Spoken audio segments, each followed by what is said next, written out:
À l'écoute du Seigneur avec Dr Clément Akobé, du lundi au vendredi à partir de 6h GMT.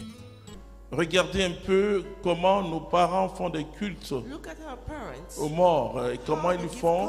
Et parce qu'ils cherchent l'amitié des morts. Oui, oui, il y en a qui sont devenus saints, même si on ne les a pas encore canonisés.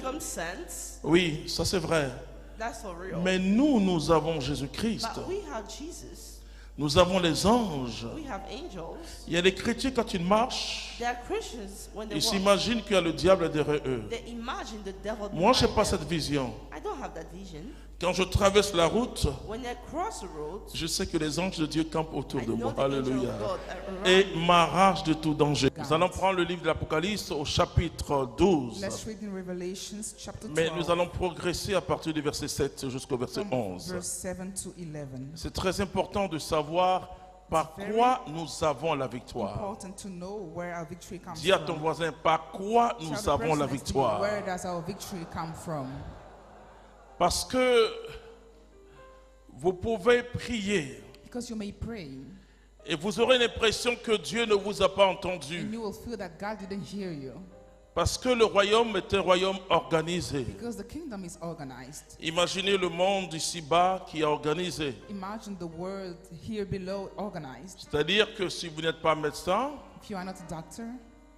vous ne pourrez pas soigner une personne. Un mécanicien ne soigne pas les personnes. Et le royaume aussi est organisé. Et on a l'impression que on peut vivre comme ça. Non. Il faut savoir le fondement de notre victoire. Dans le combat spirituel, dans les 2 premières années de ma conversion, j'ai eu le privilège d'être enseigné par Dieu. Et je le dis avec humilité. Et j'ai vu que nous avons besoin de révélation. La révélation avec grand R, c'est le dévoilement. Jésus qui nous montre le chemin. Parce qu'il est le chemin. Il nous montre comment atteindre le Père. Il est le pontife, le pont. Et cela est intéressant. Ce qui était caché était révélé. Mais la révélation avec petit r, c'est mon expérience ordinaire de Dieu. Et comme cette manne que je ne dois pas conserver, c'est le pain quotidien. Les pères de l'Église, quand ils commentent ces grands écrivains du 1er au 5e siècle, quand ils commandent le Notre Père, donne notre pain quotidien, ils vont au-delà de la matière de pain. Ils parlent de la parole. Chaque jour, le Seigneur te donne une parole nouvelle et pour ton édification. Alors nous allons écouter la parole. Apocalypse chapitre 12 à partir du verset 27. Alors il y eut une bataille dans le ciel. Il y eut une bataille dans le ciel. Michel et ses anges combattirent le dragon. Oui. Et le dragon riposta avec ses anges. Vous voyez, ce texte intéressant nous montre 2 tableaux. Le premier tableau, on voit quand le démon, celui qu'on appelait Lucifer, l'ange de lumière, a été chassé du ciel. Mais le deuxième tableau, le plus puissant, c'est la résurrection de Jésus. La résurrection de Jésus est un langage. Le langage de défaite du diable, totalement. Mais ils y eurent le dessous et furent chassés du ciel. Furent chassés du ciel. Donc ça nous rappelle le commencement. Mais en même temps, la parole qui va suivre va nous dire qu'au commencement, la Bible nous donne une image très forte. où il pouvait aller accuser les serviteurs de Dieu. Mais ce que nous allons lire tout à l'heure veut dire qu'il ne peut pas s'approcher, c'est fini. Puisqu'il n'y a plus de condamnation pour nous. Alléluia. Dis à ton voisin, il n'y a plus de condamnation pour nous. Jésus a payé le prix. Alléluia. On le jeta donc l'énorme dragon, l'antique serpent, le diable ou le Satan, comme on l'appelle, le séducteur du monde entier. Ah, le séducteur, c'est vraiment un grand séducteur. Et vous savez, les gens cherchent le diable ou les grands sorciers parmi nos parents qui sont au village ou qui ont des yeux rouges. Mais il n'y a plus de sorciers en ville qu'au village. Parce que le diable, il met un vêtement de séduction et il utilise une manière qui séduit. Continue. On le jeta donc l'énorme dragon, l'antique serpent, le diable ou le Satan, comme on l'appelle, le séducteur du monde entier.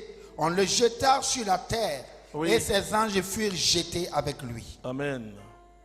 Et j'entendis une voix clamer dans le ciel. Alléluia. Désormais, la victoire, la puissance et la royauté sont acquises à notre Dieu. Alléluia. Et la domination à son Christ. À son Christ. Vous comprenez? Attends. La domination à son Christ. Ça, c'est la résurrection. Je me pose la question. Le jour, nous les chrétiens, je me mets avec vous, nous aurons la révélation de la résurrection. Satan saura que c'est vraiment fini. Parce que ce que Jésus a fait, le livre de l'Apocalypse nous montre un rouleau, un livre. Personne n'a été digne d'ouvrir ce livre. Et ensuite, on voit un agneau égorgé. Et c'est lui qui était digne d'ouvrir le livre et de nous communiquer le contenu. Le contenu de ce livre, c'est notre salut, le plan pour notre salut. Nous sommes réellement sauvés. Nous sommes réellement libérés. Ce n'est pas la délivrance que je vais effectuer tout à l'heure qui vous a libérés. Mais Jésus nous a déjà libérés. Alléluia. Continue. Puisqu'on a jeté bas l'accusateur de nos frères, celui qui les accusait jour et nuit devant notre Dieu. Parce qu'il montrait la loi. Il disait, Père, ils n'obéissent pas à la loi. Vous savez, les hommes aiment plus la loi que le Saint-Esprit. Vous voyez, prenez toutes les religions, c'est tellement rempli de lois. Et finalement, ils tous sont coincés. Et même dans le christianisme, il y a tellement de lois que parfois, on se contente, on dit oui, je fais la loi, j'obéis, c'est bien. Non. Mais comprendre la loi sans l'esprit de la loi, c'est un échec de ta vie spirituelle. Tu viens à l'église, c'est bien. Mais comprendre pourquoi tu viens à l'église, c'est mieux. Tu pries, c'est bien. Mais comprendre pourquoi tu pries, c'est mieux. C'était À l'écoute du Seigneur. N'oubliez pas de liker et de partager pour édifier quelqu'un. Dieu vous bénisse.